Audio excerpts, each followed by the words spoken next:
Streaming live in front of a studio audience from the Juneau Live studio at Resurrection Lutheran Church in beautiful downtown Juneau, Alaska. This is Juneau Sleeps. Today, we will have Roy Anderson, your host, will be talking with Juneau Live producer Brad Perkins, the host of Juneau's Open House, Erica Lee, and also the officers of and pastor of Resurrection Lutheran Church. And here's your host, Roy Anderson. Hey guys, it's really good to be here. Thank you for having me. We are going to be talking about how an individual goes from being homeless to getting a permanent home, maybe even beyond that, or and owning a home. There's a lot of steps in between that, a lot of layers to that. So we are going to be concentrating on how to get off of our streets and into a home. And I am going to introduce to you Bradley Perkins. He is going to be our first guest. Thanks, Roy. So I thought this is Roy's first show. He found out he was doing this show like 4 days ago. So this show came about partly because Resurrection has proposed to the city that we operate the cold weather emergency shelter this year, and I realized we probably should have a show in the Juneau Live lineup about housing. When I thought of that, it was obvious to Pastor Karen and I that Roy would be one of the perfect hosts for it. And we have another person who's another perfect host who's out of town, who we've stuck the name on the card, but he doesn't know we've done that yet. Well, yeah, as long as you're talking about why I'm appropriate for the show, perhaps I should tell everybody I was just going to do that. I was going to say, why don't you say who you are and what you do in town? So, again, my name is Roy Anderson. I am a single father of four. Been in Juneau for about 19 years now, and I play the role of housing manager at St. Vincent de Paul. We deal with all kinds of folks in different different parts of their lives. I have senior housing, I have low-income housing, and I also have emergency shelter housing. I don't. I manage these buildings. So thank you for that, Brad. And how did you get that horrible job of doing managing all that? Well, now, no coincidence. The gentleman on my right here at one point was the general manager of St. Vincent de Paul, and I interviewed for the job, and Bradley hired me. And before that, you were doing a fantastic job at Polaris House. Thank you, sir. I was the assistant director and employment lead of a local nonprofit agency that supports adults with mental illness. And did a great job over there also. I'll take your word for that. So the concept of Juneau Sleeps it is a companion show to Juneau Eats, which is the next show up. And Juneau Sleeps is to focus on, its tagline is finding shelter on the path to your home. And the idea is to focus on looking at, finding housing, and it's based kind of on Dan Austin's, who was the original general manager for St. Vincent de Paul, of that housing first. You need to find housing before you can do anything else. If you can't get off the street, you can't get off drugs, you can't hold down a job unless you have a place to lay your head. And so the idea of this show is to focus on finding housing, finding stable housing, and that leads on a continuum of whether that's emergency shelter, whether it's transitional housing, whether it's low-income supported housing, all the way to finding real estate, owning real estate. Homelessness in itself creates symptoms. Right. Whether that be depression, anxiety, drug use, as you say. So it is vital and I believe a human right to be housed. Absolutely. Amy Skilbrad, the executive director of Juneau Community Foundation, once asked me when I was running St. Vincent de Paul, how many of your clients have some sort of mental challenge? And the answer, to be honest, is all of them. And it's not, if you're living on the street and you're homeless, if you don't already have a mental challenge, you're going to get one by being homeless. That's simply the way it is, because it is living on the street, living without stable housing, you can't imagine how tough that is. One of your guests coming up is Pastor Karen, who has worked with the homeless who's worked with the homeless over 25, almost 30 years. As have you. And I've worked over 20 years with the homeless. And Karen worked with the San Francisco Night Ministry. She was a assistant San Francisco Night Minister. I've worked with that organization since I met her over 20 years ago, and I was a crisis line counselor working with that group. And we've worked everywhere we've worked with the homeless, including. I think you're jumping the gun, because I think our first guest is going to be Miss Erica Lee. Right, and so we're going to talk about that. But Erica Lee is Erica Lee's show, which procedure show, is Juneau's Open House, which is about actually owning housing, and which is part of the continuum of shows we're going to be talking about. And so that's the concept of this show, and these shows are grouped together so that we can do crossover shows, kind of like CSI Miami and CSI Los Angeles, right? And so we will do actually shows where we'll actually combine shows where they will work together. Whether it's you having a show with the Glory Hall, show with Juneau Eats on the Glory Hall, where we'll talk about how we get free food, where the Glory Hall picks up food from the food bank, Southeastern Food Bank, to do food, and also how they work together on housing. It's going to do that, and we'll do crossover shows with Erica's show to do that. So that's I think it's very exciting, and you have a perfect background. And your co-host, the one we hope we get, is involved in the rental market, because not just the supporter rental market, there's a huge rental market, and there's challenges in that market also in doing all of that. Which I think is a perfect segue to introducing Erica Lee. So let's bring Erica Lee on. So let me move over, and we'll put Erica Lee back in the hot seat. Thank you.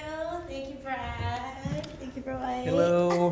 Thank you for being here. Absolutely. Thank you for having me. How are you doing? I'm fantastic. You look wonderful. Thank you. I just want to say, I wouldn't have worn these shoes. I didn't know my shoes were showing. So please don't judge me by my shoes. Okay, go ahead. Well, first thing I would like to say is that the people that I serve in my job, my goal, and hopefully theirs as well, is to transition from whatever stage of life they're at in their housing to eventually being able to have a relationship with someone such as yourself. Yes. Can you tell us what you do? Absolutely, Yeah, absolutely. So I'm a realtor here in Juneau, Alaska. My brokerage that I work with is Southeast Alaska Real Estate, and I do help people buy homes. Now, I don't generally work in the rental market, and one of the reasons is because it's so difficult. Why is that? Oh, it's just hard to, number one, landlords don't need us realtors. The market is so hot for, for rentals. They don't need us to assist in that process. It's also not a whole lot of legalities that they need a professional for too. But when someone puts a rental on Craigslist and it's reasonably priced, it goes like hotcakes. Because there are people that are homeless. There are people that are living in hotels. There are people that are coming up from Juneau because they got a brand new job and they're panicking. They don't have a place to live. Yeah, there's a stigma surrounding homelessness. I just want to let the audience know that, not every homeless person is a drug addict. Not every homeless person, is schizophrenic to the point where they can't be by themselves. So I just wanted to clarify that, because you would work with a homeless person, and there are homeless folks out there, due to circumstances beyond their control, that are living on our streets that, are very capable of owning a home at some point. You know, they say that everyone is like 3 paychecks away from being homeless, you know? And that, especially before all these I stimulus work for St. packages. Vincent de Paul, so in my case, it's 1 paycheck. Okay. Oh no, I don't mean to laugh. But okay, that's real serious. Kidding, boss. Okay. Yeah, but it is. Yes, I would love to help someone find. In fact, it sounds like a great program for us to start, where we can begin to introduce people into Absolutely. the rental market. Absolutely. Because it's Yeah, because obviously that step is going to come more than likely before owning, you know. yeah. Yeah. Yeah. Because, you know, when you get a rental, you need to have 3 months rent saved up, right? Because you have to have first month's rent. You're going to have your security deposit. And quite often, people are asking for their last month's rent all up front, you know? So, can I stop you right there? Yes, stop Let's me. debate this a little bit. Okay, bring it on. I'm a landlord, so Okay. I do, you know, and I'm fairly new Okay. in working in this field, but I've always been told that it is against the law to require first, last, and deposit. Well, okay, here's the thing is I have to confess, I don't do rentals. So I can't tell you that I'm well versed in the Landlord Tenant Act. It might be illegal, but it does still happen. So I would say people need to be prepared to have that. And for goodness gracious, if you have a pet, make sure you have some more cash. Because there's an additional deposit when you have a pet. So perhaps people are supposed to be asking just for first month's rent and deposit, but who's regulating that? You know, who, you know, do you have to go get a lawyer to correct that? Yeah. You know, Well- and so go ahead, Brad. Well, and you know, depending what kind of place you're going into, there is legal aid and to do all that. But once you start doing that, you're not going to get the land. Well, They're not going to rent to you. Give it to, right, so it's not worth it. And I don't think that's the what- average person knows that, you know, because No. that's a pretty common phrase, right? First, last, deposit. It sure is, Yeah. and that's why people can get away with it. So, but all that to say is that you do need to have, you have to have cash saved up for a rental. You have to have even more saved up to purchase a home. And as I say that, there are programs out there. There's like there's a program called HOPS, you know, that does provide cash for you for your down payment, and perhaps for your closing costs as well. So please don't feel defeated, you know, if you're coming out of hard times or you don't have that kind of cash. You can still get yourself a home. You have to put in the effort though. Are there more or less opportunities to be a homeowner during our current COVID, you know, world? Okay, so if you would have asked me that, you know, a few months ago when we were in the summertime, I'm like, just, you know, don't try right now. Like, that's terrible to say, but it was just so difficult. Even me working with buyers was devastating to know that somebody needs a place to live in 15 days and we're putting offers on every home that they can afford. They don't even care if it looks good. I just need a place to live. As of right now, we have quite a bit of inventory, which is unique for Juneau in general, and certainly unique to what we just saw a few months ago in the summertime. If you wanted to purchase, I'd say do it right now. I'd say do it before April comes, because our interest rates are still low, and we actually you can look at 3 different homes and decide which one you like. 3 different homes in your price range, maybe 1 or 2. Now, So. Juneau's not really known for affordable housing. That's a joke. So Can you speak on that? oh gosh, no. I mean, I'm trying to think. The lowest thing that I could get somebody into is maybe $115,000 condo, and it's going to be a 1-bedroom, 1 bath, and it's tiny. And You know? why is it? So, I'm actually going to stop you. We've been disconnected. oh, okay. So I don't mind. streaming. Oh, are we recording We though? are recording. But Yeah, let's keep going though. Let's keep going Okay. because I'll put the recorded version up. Okay. Threw I off just my wanted flow, to let man. you know. Yeah, thanks for letting us know. And I'll edit this piece out of the recording. as long as we're recording, and I'll take this piece out. So let's back that question up, ask that question again, and I'll forget take what this it out was. of the record. I'm just- So we record and we stream at the same time, so I can drop like the recorded version freestyle over. it. Hey, I like freestyle. I think you were asking me. Before we're up, because I need to know whether or not to put on, go ahead and put on Sarah's makeup. What do you mean? So we'll keep recording. I understand that, I'm saying, before I'm required here, should I go put on Sarah's makeup, or? No, we should keep, we'll keep this show Oh, going. I And then we'll come, Should I sit yes, you should sit here. We're about to go on. They're gonna finish up in about 2 minutes and then we're gonna go on. All right. So I'm sorry. Yes, stay here. Sorry. That's Sorry. okay. Good. So Okay. do I wait for him? or No, just keep going? we'll, Jared, we'll just keep going, okay? Yeah. Okay, so just back up that question So again. what I would like to know, I've never been a homeowner, so I'm a little naive in. Let's get you in a house. Yeah, I was looking at your show and your walkthrough. We can talk after the show. that's a nice house. It is. Why is it? You know, I heard on your last show you had Mr. Perkins on, and he made mention that homes in Juneau are more expensive than homes in Vegas, and that just perplexes me. Can you speak on that and tell us why that would be? Absolutely. So, the price is going to be affected directly by supply and demand, right? So Vegas has a lot of land, correct me if I'm wrong. It does but have a lot of land still. They build like crazy out there. In the desert. So, however, Juneau has a limited amount of livable land that's been released by the city that we could build on. Okay, so, there's a limited amount of houses here, and we have a high demand. Main reason is because we have so many industries here, which is fantastic. I mean, we have the tourism industry, we have a university here, we have the Capitol here, the Coast Guard is here, we've got the miners that go out there and they come back and live here. Legislative folks? Right? Okay.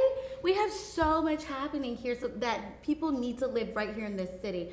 Really high demand, low supply. So that drives up the cost. Just like I was talking about on this show, there's one house if you have a beautiful home, it is there are gonna be a lot of people that are gonna want to have it, right? And so those people will go in, and the price is just $300,000, but then they say, okay, well, I'll do $5,000 more to make sure the seller picks me, and then the other person I'll do $10,000 more, and so on and so on and so on. And then our prices get And driven also up. a lot of income. I mean, that was the same problem in Silicon Valley where, unfortunately, I've had the disfortune of living in places where there is limited availability of housing, like Hawaii and Silicon Valley, because Silicon Valley is locked in by the mountains around it. Hawaii is an island. Juneau is essentially an island. Las Vegas, though, it's kind of in the middle of the desert, and there's really plenty of room for them to continue to build housing after housing after housing. The housing costs in Juneau play a big part in the people that I serve. And why it makes it so very difficult to go from some of the programs that I manage into something, affordable. Is there a program that's currently, that is available that helps people to transition into apartments, or Yes. there is? Yeah, no, Okay. I do that myself. Oh, okay. In the transitional housing program that we run at St. Vincent de Paul. Okay. We can talk about that at another show. I know we're running short on time. I have Okay. one more question, Yes. if you don't mind. Yes. Give me a timeline on how quickly, and I'm sure there's a lot of variables, so it's probably not a quick, but how soon could you flip a house? Oh, like if I wanted to renovate it? No, Oh. if a house is on the market Yeah. and you are the agent, Yes. how quickly does a house sell in Juneau? Oh, Average? yeah. So our average, last update I got was probably in July. Our average time on the market was 8 days. Wow. Yeah.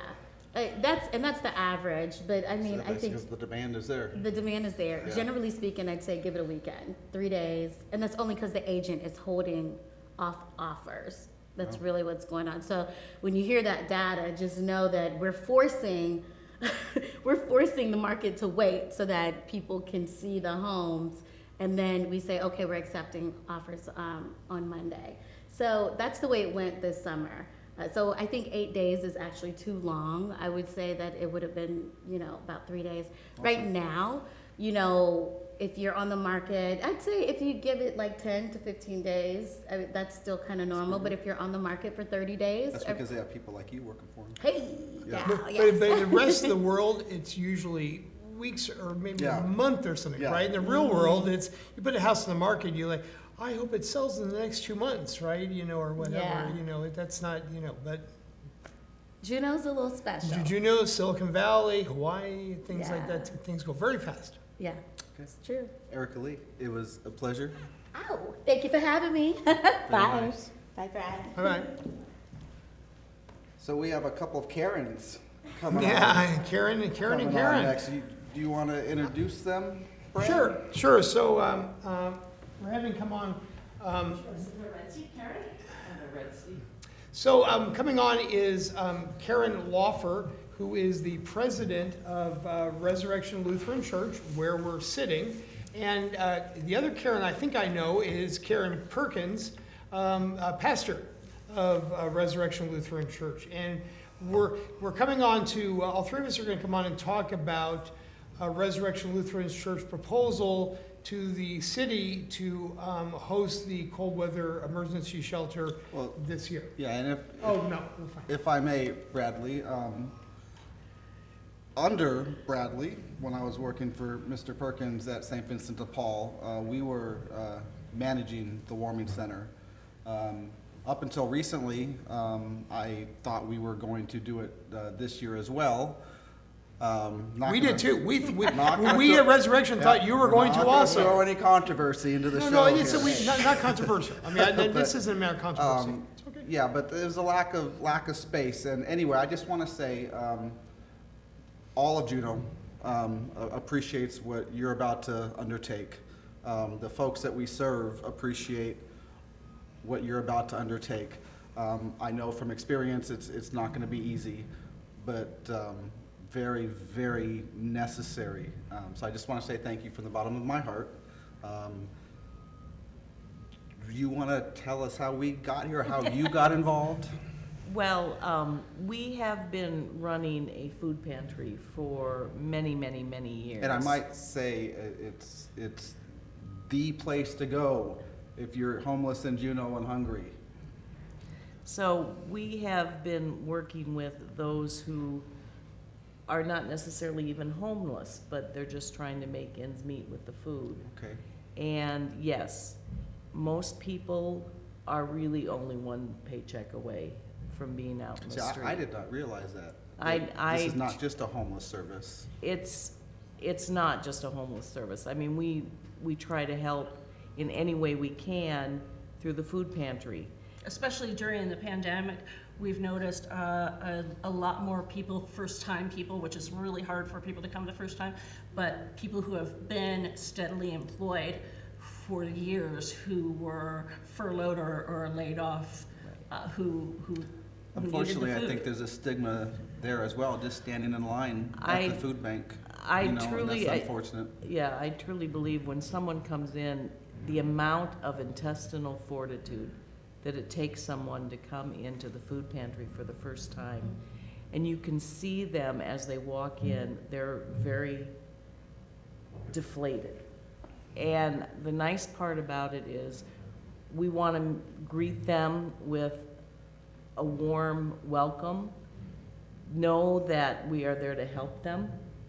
And when they leave, you can see that a lot of the weight has been lifted. Please know that you're welcome here, that Yes. if you are considering coming and it's hard for you, I hope you feel invited, that we are pleased to have you come here. So I know it just takes a huge amount of courage, but come on down, we want to meet you. Yes. So in doing that, we should mention that the food pantry is open on Mondays. We're open every Monday, regardless of holidays, other than I think maybe if it fell on Christmas morning sometime, or Christmas Day, we might not do it. But otherwise, even if it's a holiday, we're open Mondays, noon to 4:30. There's no income requirement. We don't check anything. We do collect some information for grants and stuff, but you could not even give us your real name. We have no judgment. We don't really collect anything about you. You just come in, tell us how many people you're picking up for, and we walk you through this 100-foot long line of food that we have, and you tell us what you want, and then we'll just give it to you, put it in some bags, and you walk out the door. So On an easy to do. average day, how much food do we go through? 1,000 pounds. And where does this Like food Karen has come from? The food, well, we have a wonderful congregation who's very generous. We also are a member of the Southeast Alaska Food Bank, so we pick up from the food bank. And then we have all of these wonderful little saints that literally leave food at our doorstep. They put it in the mailbox or they leave it That's right gonna make outside me the cry. church. That's- It is amazing. They see the line. Sometimes there's a very long line of people waiting for us to open.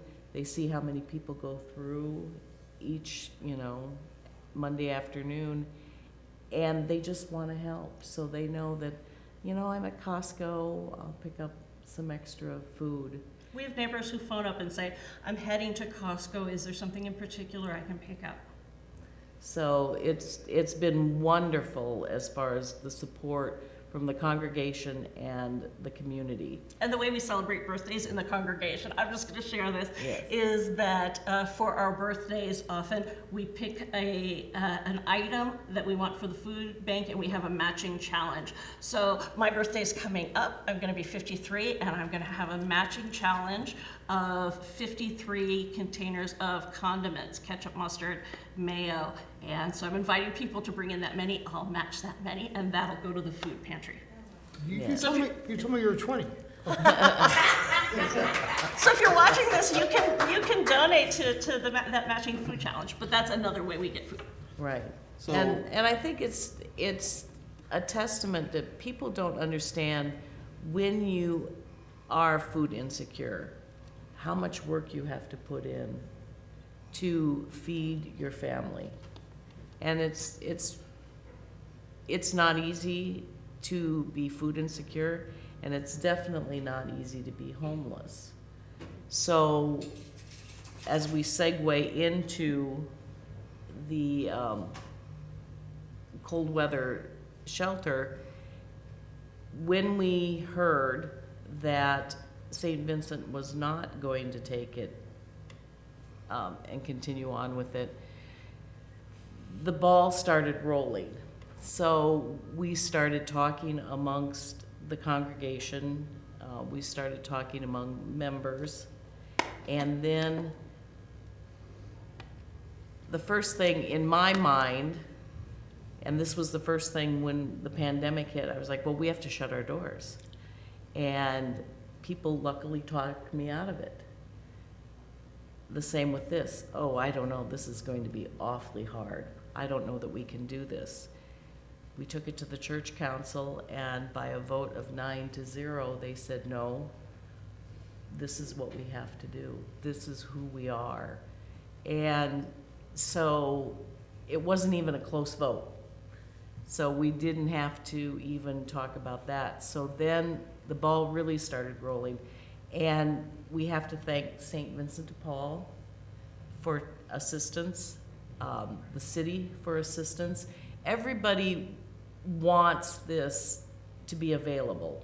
There's no question about it in Juneau. Everybody wants people to have a place, a warm place to lay their head. Everybody agrees to that. Exactly how it gets done, that's what we need to work through with all this process, with all the public meetings, the informational meetings we're going to have, going in front of the planning commission. We just have to. Which is happening fairly soon, is it not? Yes, it'll be happening on the 8th. 9th. The 9th, I'm sorry, Tuesday the 9th. So we had to go through all of these processes. So as soon as we all realized that, yes, it's going to be hard, but that's what we do.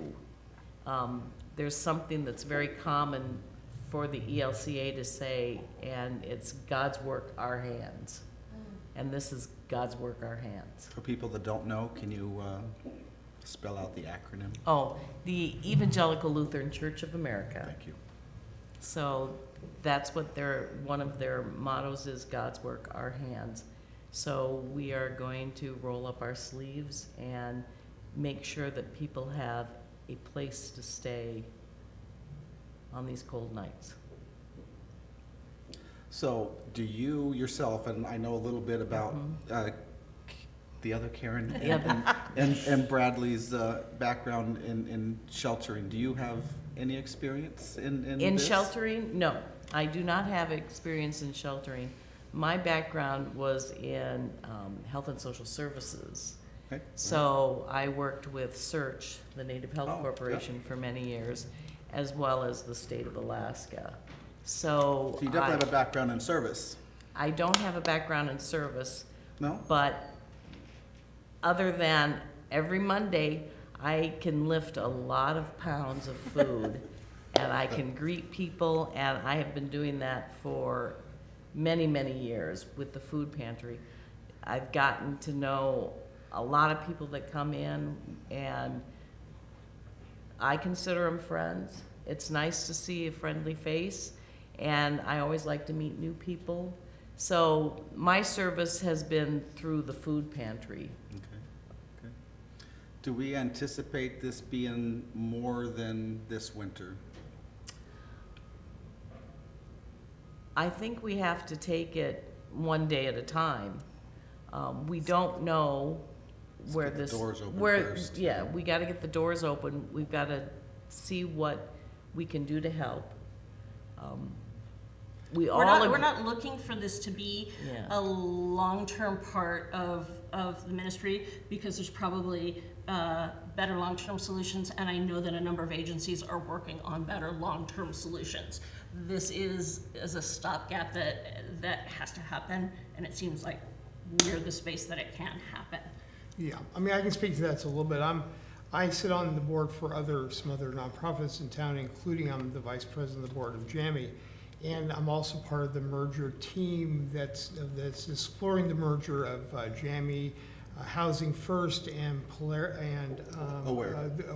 and the Glory Hall. And, you know, I firmly believe that this function belongs in, if those organizations do end up merging, it definitely belongs in that conglomerate. But that's still, you know, at least a year away. And so, you know, we're doing this because it needs to get done. So at some point, Bradley, would you expect Juneau to have a permanent facility for a cold warming center? I don't think so. I mean, I think the city has already decided to pass on that. It thought about doing it last year and decided that the assembly decided not to buy a building for it. But I think that organization will find a way to handle this somewhere and to find a home for it. I think that combined organization will find a way to handle this. But And that is the proper organization to do this, not us to do this. But Correct. but as of because of this need that came about very quickly in the last 2 or 3 weeks, we do have a facility downstairs that is the correct size. It's actually a little bigger than the facility I had when I was at St. Vincent de Paul, and it's in the right place. And I think we have Karen and I have the expertise in town to do it. You know, to do it, and so. I think it was incumbent on us to step up and do And it was literally 2 or 3 weeks ago. Karen Perkins and I attend a meeting together once a week, and the warming shelter was a topic of conversation, and it was becoming quite apparent that St. Vincent de Paul was not going to be able to get something going before the cold hit. And I'm sure, Karen, this wasn't the first time you had mentioned it to your folks, but I saw Karen's hand raised, and she'd go, okay, I guess we'll do it. Yeah, so it was literally just a couple weeks ago. Which, by the way, I wasn't aware that she'd already broached this with the church council about, you know, gee, what would happen if we end up having to do this? Because she hadn't told me she'd done that. And since, you know, I'm the one that's, you know, that had the most experience doing it, I was like, you did what? Because I already have plenty of things on my plate, including have other things I need to, including getting a real job, because, and all that. But, you know, if it needs to be done, it needs to be done. We cannot let people be out in the cold. And if we knew there was another alternative, we would go support that. But we don't see one. And like I said, fortunately, St. Vincent de Paul is helping us out. They're giving us the materials and things that they have available, including, it looks like, maybe some vehicles and things we need. So we'll find a way to step up. But, getting back to the thing, what we first of all don't have the contract yet. We have to get through the planning commission. We're very concerned about the neighborhood. We want to make sure they're okay with this. Karen and I, both Karen's and I, and the church council believe we can operate this here and not significantly impact the neighborhood or Harborview. We wouldn't do this otherwise. We operated it at St. Vincent with a transitional housing facility upstairs that had kids that I felt very responsible for. And we operate already the food pantry with most of the same clientele without impacting those things. And so we've been having meetings with all the groups that use the church that have children associated with it. We're continuing those meetings this next week on Wednesday, this coming Wednesday at 7 o'clock in this facility, as well as online on Zoom and on our YouTube channel. And there's links on warmingshelter.org and junolive.org. Links to these meetings you can attend in many ways, as well as materials about all this. You can attend these meetings and have, give us comments, and we'll answer questions, give us ideas. And how we're going to do this. We're very concerned about the neighborhood, and it's our top priority to make sure we do not impact this very nice area we're in. Even though we're downtown, we're in this area called the Flats, and they provide us food for the food pantry all the time. Highly compassionate community. I mean, it's a highly compassionate community that has been very supportive of activities here. And so mostly if you have concerns, we're concerned about doing what we can to mitigate those. We think we need to do it, and based on our own experience, we really do believe that we can address people's concerns in a way that hopefully makes it, reduces anxiety about what could happen or what people might envision happening negatively. Most people ultimately experience, in as much as they interact with a shelter, experience it as a positive influence on their households, on their development, and part of, if it's a community that already expresses compassion to neighbors, most really do experience an emergency shelter as a plus. And it is not, the city will not transfer the contract to us until the planning commission grants the conditional use permit. So we're not assuming we're getting this until the hearing on the 9th. And so we'll be there, and the city plans to be there, the planning commissioners plan to be there, the housing manager, Scott Schember, plans to be there. And so there's still opportunity for the community to weigh in on whether they think this is a good idea. So we're not assuming we're getting it. How much does that play into whether this is going to transpire or not? Oh, that's the gating item at this point. So the planning commission is the gating item. How much the community input affects the planning commission, we can't really speak to that. Oh yeah, we don't know that. I'm just saying that the contract has not been transferred yet, and it will not. The city will not transfer the contract until the conditional use permit is granted. And that'll depend on whether the planning commission. So I want to just make sure we're not putting the cart before the horse. We've made a proposal. The city asked us to make a proposal to do this, and so that we are making our plans. We are. But we should tell you we're proceeding as if. Right, because the contract, which I actually wrote with the city back when I was at St. Vincent de Paul, states that the shelter must be open by November 15th. Yes. And so the planning commission hearings on the 9th, because of the way this happened, it's very compressed. So we're having to get ready as if. We have to get ready, hoping that it'll be done, because I don't know what will happen if we don't do it, but. There's been a pretty dramatic shift in Juneau recently.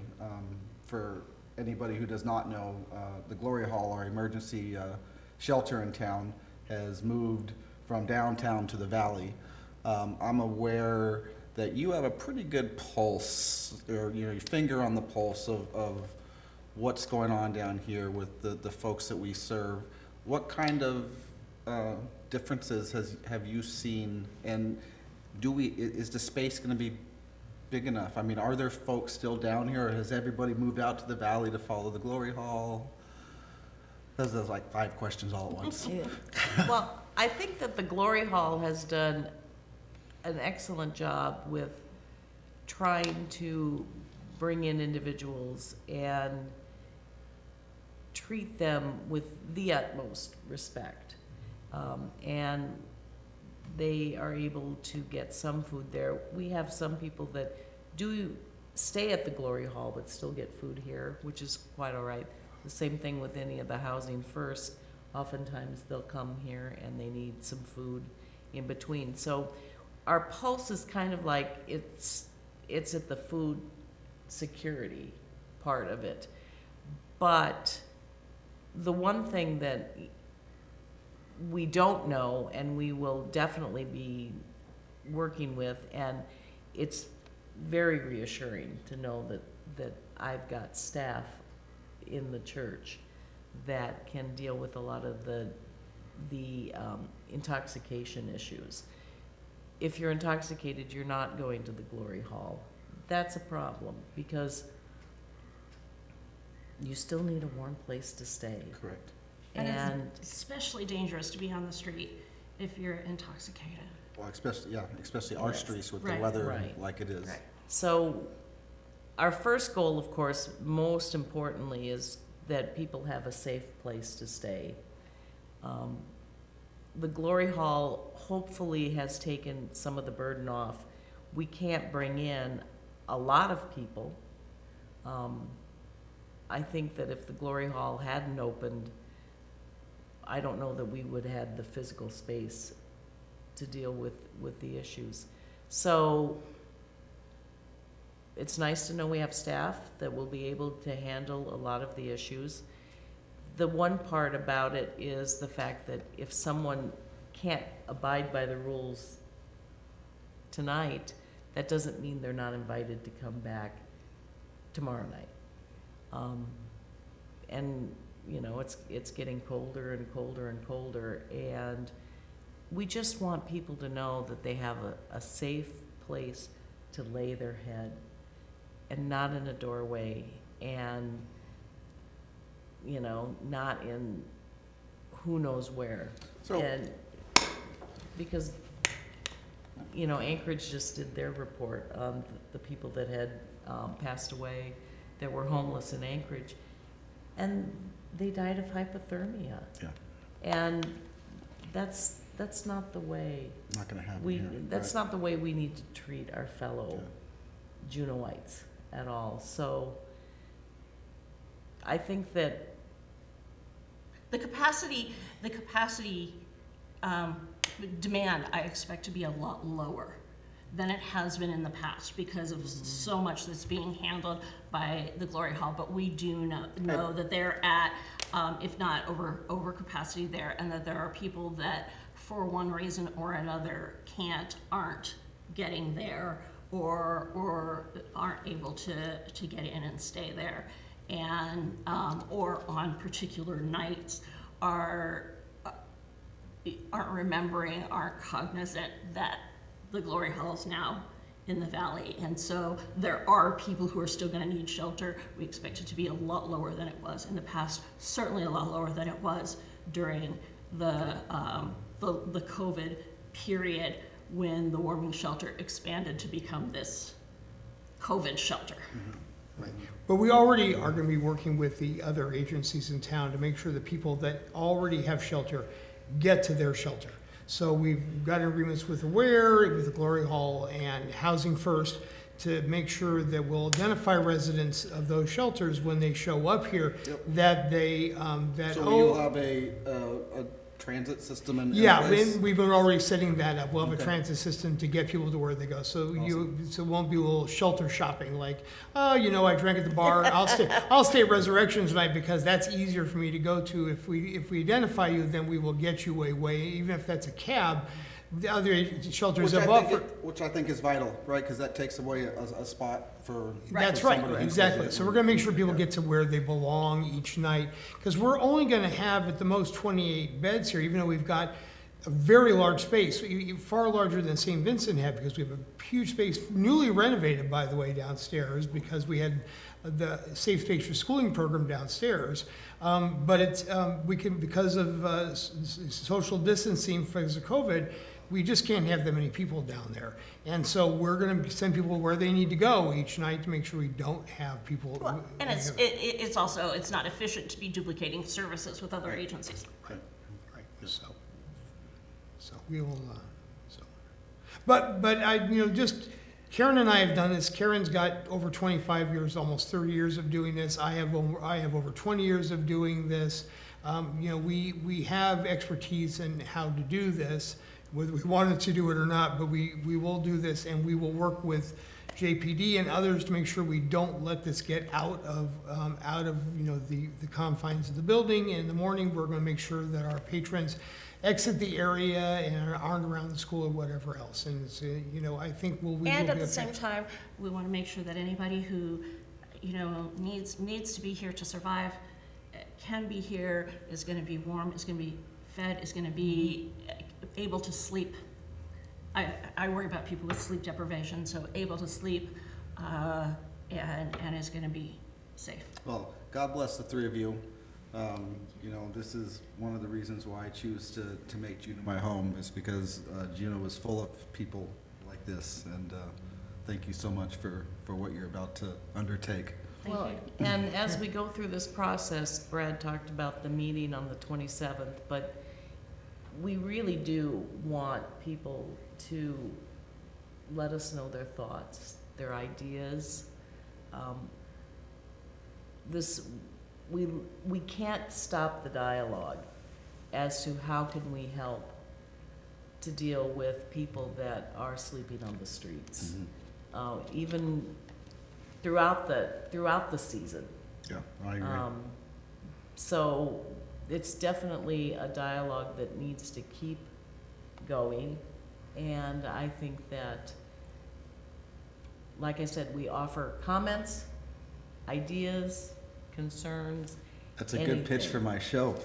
Yeah. Yes. And there's contact information on the website. We have live chat on the website. We have, And we're looking for staff. and we will be looking for staff. That's also on the As website. if. Yes. In case we do get it, so. Yes.